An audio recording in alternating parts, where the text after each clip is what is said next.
we'll see Well, so where. that's an interesting segue because this is where I struggle with all of this from a business model perspective. So I do pay for two separate AI services via these two platforms, Mhm. um, and I'm a firm believer in it. I use them, like I said, every single day, and in different ways.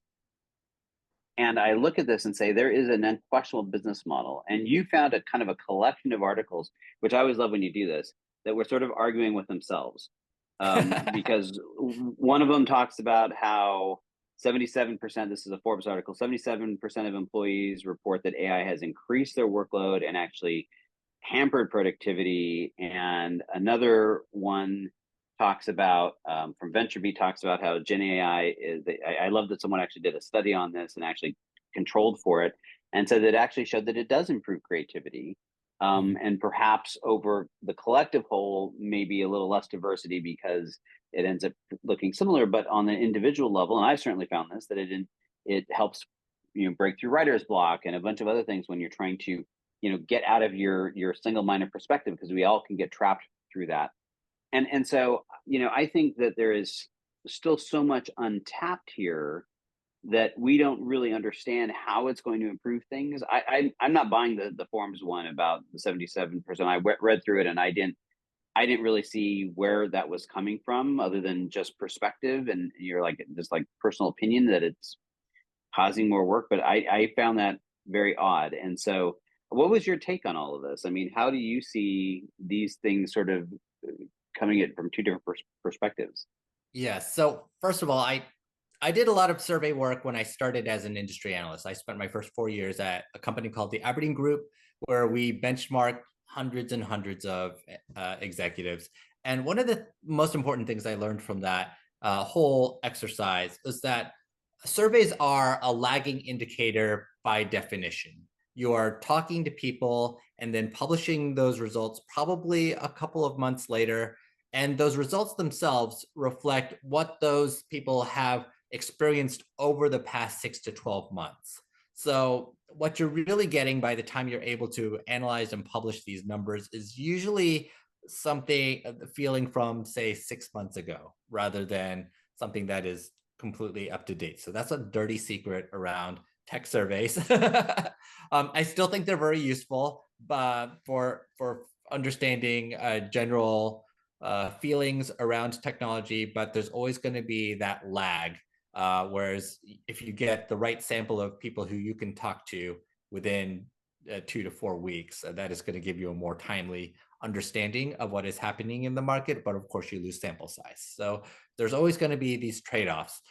That meta discussion aside, I do think it's interesting that 77% of employees said that they were struggling to use AI because it added to their workload. But basically, everybody on the C-suite side said, yeah, 80% ish, saying that we have increased our demands on workers and expect them to get more productivity. And we're giving them AI with the expectation that they will be able to figure out what to do with it. And there needs to be some middle ground. Back in my day, we called them business process analysts, people who actually mapped how things got done and then figured out what tools needed to be used and in what way to be able to get those productivity gains. And right now, I feel like a lot of that is being skipped because we're just hoping that people on the ground, people doing the actual work will figure it out for themselves. But these same people have 5, 10, 20 years of experience doing a job one specific way already, and asking them to use AI isn't necessarily going to help because they have to destroy a lot of their existing workflows and habits simply to integrate AI in the first place.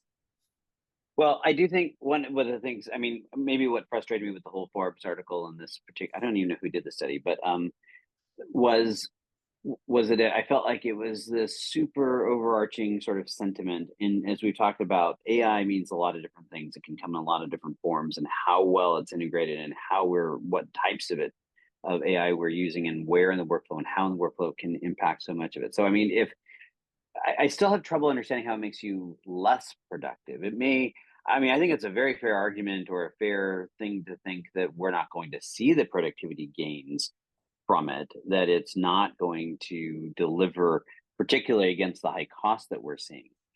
That I think is very fair. I have trouble seeing how it's making things harder. Um, to me, it would seem like the worst case scenario is it's net neutral. But I do think it goes to what we had talked about in the past here as well. That I'm a huge believer in what I call ambient technology or ambient Mhm. AI, where it becomes proactive instead of reactive. It's inserting itself into a workflow, into a process, and it says, hey, this is something that maybe you've missed, or here's an opportunity. And it's sort of like the Apple Maps or Google Maps, where it says, hey, I found a faster route, right? That kind of an idea where it's proactively helping and guide you. And I think that a lot of organizations, to your point, haven't done the hard work of connecting those dots, right? Because that takes contextual understanding of the workflow, of the process, and saying, how can I embed AI into this in an intelligent, intrinsic way that actually works. Mhm. But I think I have to believe there's just a lot of fear embedded into some of those particular numbers that were causing that to rise up.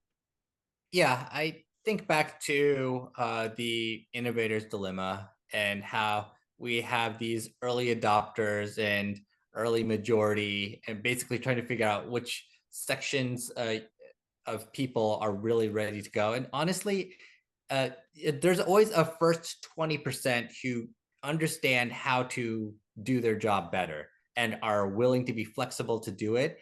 And there's always that other 80%, there's the 30% that comes along as the early majority who kind of get there. And then, we call them laggards because, they're lagging behind, but also, there's a lot of them. There's always going to be a lot of laggards who are either stuck in doing things a specific way because they have learned to process so deeply, or they simply aren't willing to accept that there are better ways to do something, because how could you perfect on something that I've already done 7,000 times, and incrementally improved in my own manual way all along the way.